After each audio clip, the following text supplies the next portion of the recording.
नमस्कार दोस्तों, आपका स्वागत है हॉरर कहानी चैनल पर। दोस्तों, आज की पहली कहानी शुरू करते हैं। यह घटना मेरे जीवन की सबसे डरावनी रात थी, जो आज भी मुझे कभी चैन से सोने नहीं देती। मैं उसे कभी नहीं भूल सकता।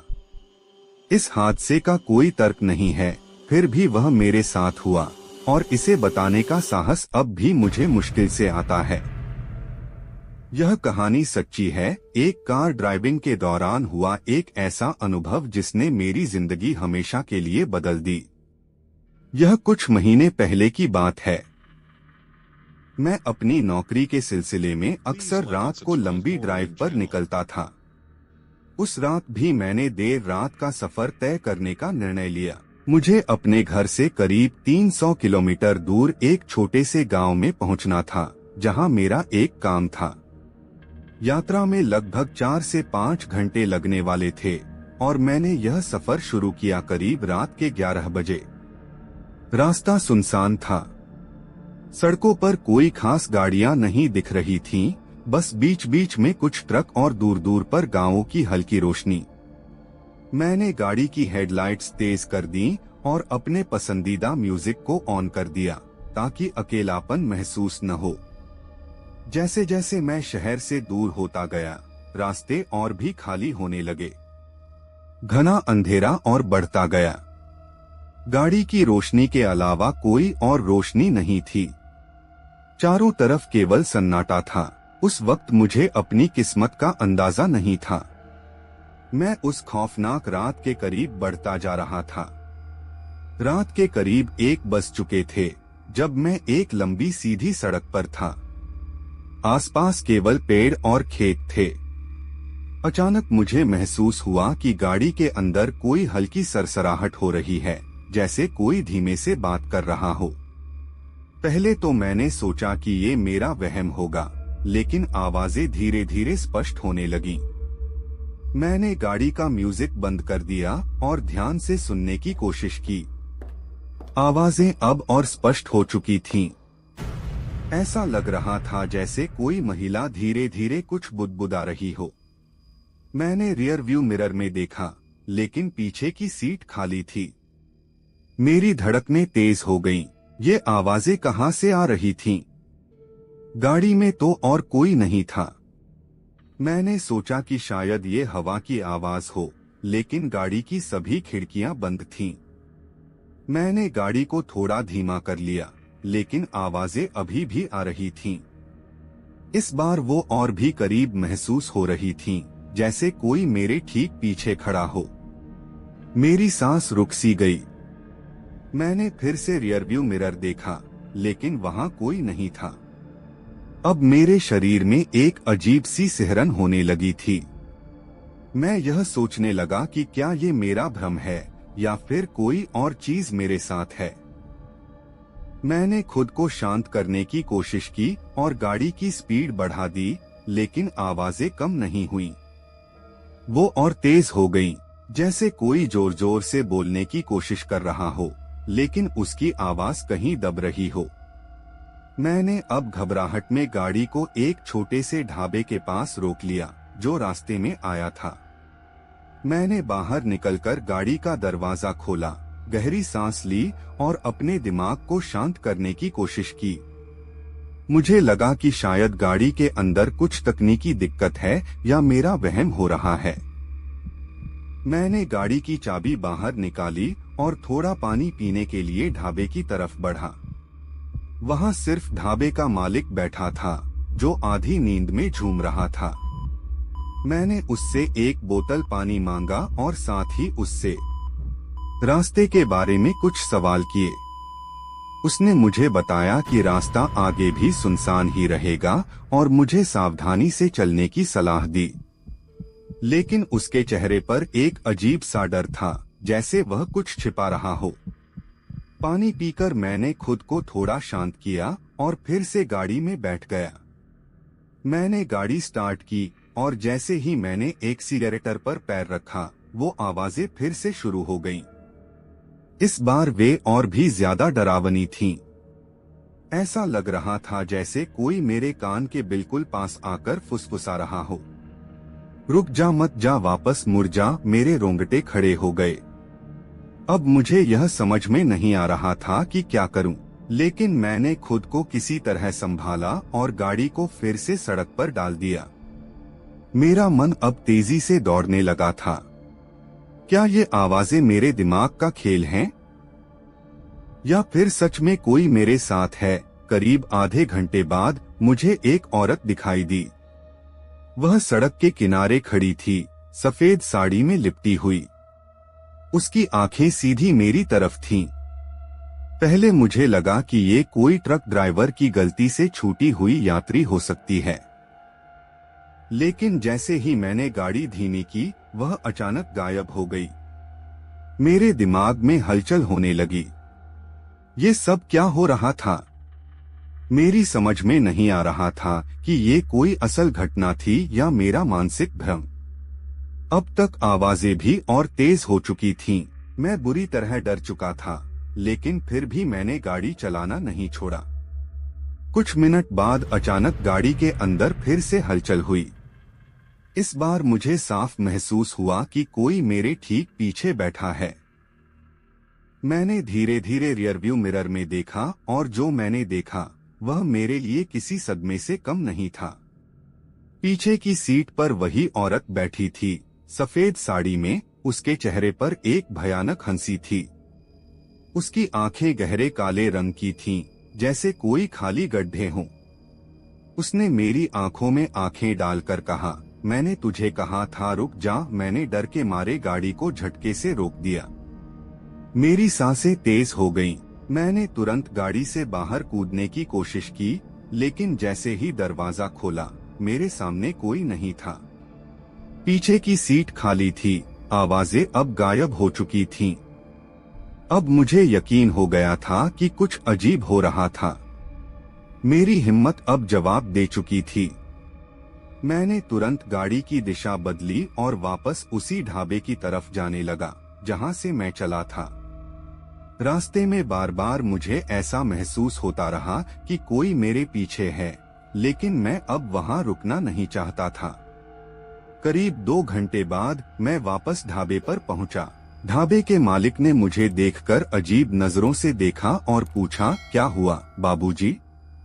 कुछ हुआ क्या? मैंने उसे सब कुछ बताया और उसने मेरी बातें सुनने के बाद बस इतना कहा, आपको उस रास्ते पर रात को नहीं जाना चाहिए था। वो रास्ता ठीक नहीं है।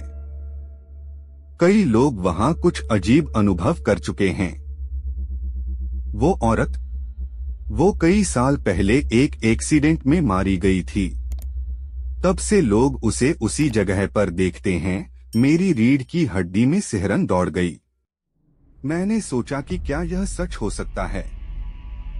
क्या मैंने वाकई किसी आत्मा का सामना किया था?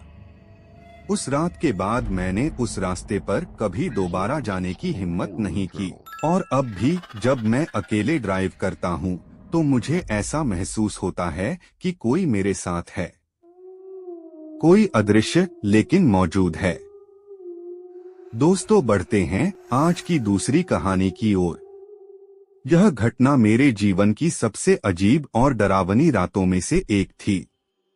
मुझे आज भी वह सफर याद आता है और उस खौफनाक रात की यादें आज भी मेरे मन में बसी हैं। यह कुछ महीनों पहले की बात है, जब मैं अपने दोस्त अजय से मिलने उसके गांव गया था। वह गांव शहर से करीब 150 किलोमीटर दूर था और वहां जाने के लिए एक घने जंगल के बीच से होकर गुजरना पड़ता था। मैं अजय से काफी समय से नहीं मिला था, इसलिए हम दोनों ने देर रात तक बातें की और समय का ध्यान ही नहीं रखा। जब मुझे वापसी की याद आई तो रात के 12 बज चुके थे। अजय ने मुझे रात वहीं रुकने के लिए कहा, क्योंकि उसे पता था कि जंगल का रास्ता रात के वक्त काफी खतरनाक हो सकता है। लेकिन मैं जल्द से जल्द घर पहुंचना चाहता था, इसलिए मैंने उसकी सलाह को नजरअंदाज किया और गाड़ी में बैठकर निकल पड़ा। जैसे ही मैं जंगल के रास्ते में घुसा, वहां की सन्नाटे ने मेरा ध्यान खींचा। इस रास्ते पर दिन के समय भी आवाजाही कम ही होती थी, लेकिन रात के वक्त तो यह पूरी तरह से सुनसान था। गाड़ी की हेडलाइट्स के अलावा कोई और रोशनी नहीं थी। मैंने गाड़ी की स्पीड थोड़ी धीमी कर दी ताकि मुझे रास्ते में कोई अनहोनी का सामना न करना पड़े। कुछ किलोमीटर का सफर तय करने के बाद मुझे अजीब सी बेचैनी महसूस होने लगी। मुझे लगने लगा कि कुछ गड़बड़ है, लेकिन मैंने इसे अपने डर और थकान का परिणाम समझा। पेड़ों की सरसराहट और हवा की हल्की आवाज के अलावा कुछ नहीं सुनाई दे रहा था। करीब 10 मिनट बाद मैंने देखा कि सड़क के किनारे एक छोटा बच्चा खड़ा था। वह सफेद कपड़े पहने हुए था और उसकी उम्र शायद 8 से 9 साल रही होगी। यह अजीब बात थी क्योंकि इतनी रात को इस जंगल में एक बच्चा अकेला कैसे हो सकता था। पहले तो मैंने सोचा कि शायद वह किसी के साथ यात्रा कर रहा होगा और खो गया होगा, लेकिन वहाँ कोई और गाड़ी या व्यक्ति नहीं था। मैंने गाड़ी को थोड़ा धीमा किया और उसकी तरफ देखा। वह बिल्कुल स्थिर खड़ा था और उसकी आंखें सीधे मेरी तरफ थीं। उसकी आंखों में एक अजीब सी चमक थी जो उस घने अंधेरे में भी साफ दिखाई दे रही थी। मैं कुछ पल के लिए हिचकिचाया, लेकिन फिर मैंने गाड़ी रोकने का फैसला किया ताकि उससे बात कर सकूं। मैंने खिड़की नीचे की और उससे पूछा, तुम यहाँ अकेले क्या कर रहे हो? तुम्हारे माता पिता कहाँ हैं? उसने कोई जवाब नहीं दिया, बस मुझे घूरता रहा। उसकी आंखों में कुछ ऐसा था जो मुझे बेचैन कर रहा था। मैंने फिर से पूछा, क्या तुम्हें घर जाना है? मैं तुम्हारी मदद कर सकता हूँ। इस बार उसने धीरे से कहा, आप मुझे घर छोड़ देंगे? उसकी आवाज इतनी धीमी और ठंडी थी कि मेरे शरीर में एक अजीब सी ठंडक दौड़ गई। मेरी समझ में नहीं आ रहा था कि क्या करूं। एक ओर मेरा मन कह रहा था कि मुझे उसकी मदद करनी चाहिए, लेकिन दूसरी ओर मेरा दिल जोर जोर से धड़क रहा था, जैसे मुझे आगाह कर रहा हो कि कुछ सही नहीं है। फिर भी मैंने दरवाजा खोलने का फैसला किया और उसे गाड़ी में बैठाने के लिए बाहर निकलने लगा। जैसे ही मैंने दरवाजा खोला, अचानक चारों ओर की हवा तेज हो गई। पेड़ जोर जोर से हिलने लगे और उस बच्चे का चेहरा अचानक से विकृत हो गया। उसकी आंखें काली हो गईं और उसकी मुस्कान डरावनी हो गई। उसकी आंखों में अब एक अजीब सी चमक थी, जैसे वह मेरे अंदर कुछ देख रहा हो। मेरा दिल बुरी तरह धड़कने लगा। मैं तुरंत पीछे हट गया और दरवाजा बंद कर दिया। अब वह बच्चा सड़क के बीचों बीच खड़ा था और उसकी आंखें अब भी मेरी तरफ थीं। उसकी आंखों में अब वही भयानक चमक थी और उसकी मुस्कान और भी डरावनी हो चुकी थी। मैंने बिना समय बर्बाद किए गाड़ी को पीछे की तरफ दौड़ा दिया, लेकिन जैसे ही मैं पीछे की तरफ मुड़ा, मेरे पीछे की सीट से अजीब सी हलचल होने लगी। मैंने रियर व्यू मिरर में देखा और वहां वही बच्चा बैठा था। उसकी आंखें काली थीं और उसका चेहरा पूरी तरह से विकृत हो चुका था। वह अब जोर जोर से हंसने लगा। उसकी हंसी गूंजने लगी और वह मुझसे फिर से वही सवाल पूछ रहा था, आप मुझे घर छोड़ देंगे? मेरी सांसें तेज हो गईं और मैंने गाड़ी को पूरी ताकत से भगाना शुरू कर दिया। मैं रास्ते में कहीं भी रुकने की हालत में नहीं था। उसकी हंसी और उसकी आवाज मेरे कानों में गूंज रही थी। गाड़ी के बाहर भी मुझे अजीब सी छायाएं दिखने लगीं, जैसे कोई मुझे देख रहा हो। पेड़ अब भी तेज हवा में झूम रहे थे और ऐसा लग रहा था जैसे वो भी मेरी तरफ बढ़ रहे हों। अचानक मेरी गाड़ी एक जोरदार झटके के साथ रुक गई। इंजन बंद हो गया था और चारों तरफ अजीब सा सन्नाटा छा गया। मैंने अपने चारों ओर देखा, लेकिन वहां कोई नहीं था। बच्चा गायब हो चुका था। अब मेरे शरीर में ठंडक दौड़ गई। मैंने तुरंत गाड़ी को स्टार्ट करने की कोशिश की, लेकिन वह स्टार्ट नहीं हो रही थी। मेरी हालत अब बुरी तरह खराब हो चुकी थी। मैं गाड़ी से बाहर निकलकर इधर उधर देखने लगा। चारों ओर अंधेरा और सन्नाटा था। सिर्फ हवा की आवाज सुनाई दे रही थी। मैंने अपने मोबाइल की रोशनी जलाने की कोशिश की, लेकिन मोबाइल का नेटवर्क भी गायब था। ऐसा लग रहा था जैसे मैं किसी दूसरी दुनिया में फंस गया हूँ। मैं गाड़ी के पास ही खड़ा होकर सोचने लगा कि अब मुझे क्या करना चाहिए। तभी अचानक दूर से मुझे वही बच्चे की हंसी सुनाई देने लगी। उसकी आवाज अब और भी तेज हो चुकी थी, जैसे वह मेरे करीब आ रहा हो। मेरी हिम्मत अब जवाब देने लगी थी। मैंने दौड़ने की कोशिश की, लेकिन पैर जैसे जमीन में जकड़ गए थे। जैसे ही मैं मुड़ा, मुझे वह बच्चा फिर से दिखाई दिया। इस बार वह मेरे सामने खड़ा था और उसकी आंखें गहरे काले गड्ढों की तरह लग रही थीं। उसकी हंसी अब रुक चुकी थी और वह मुझे बिना पलक झपकाए घूर रहा था। फिर वह धीरे धीरे मेरी तरफ बढ़ने लगा।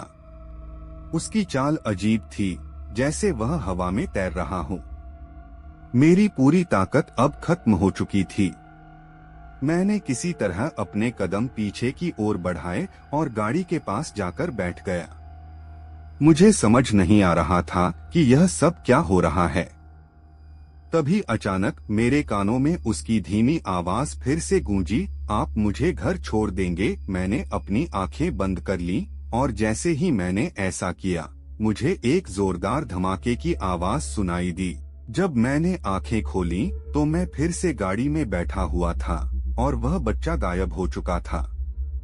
इंजन चालू था और गाड़ी अब ठीक से चल रही थी।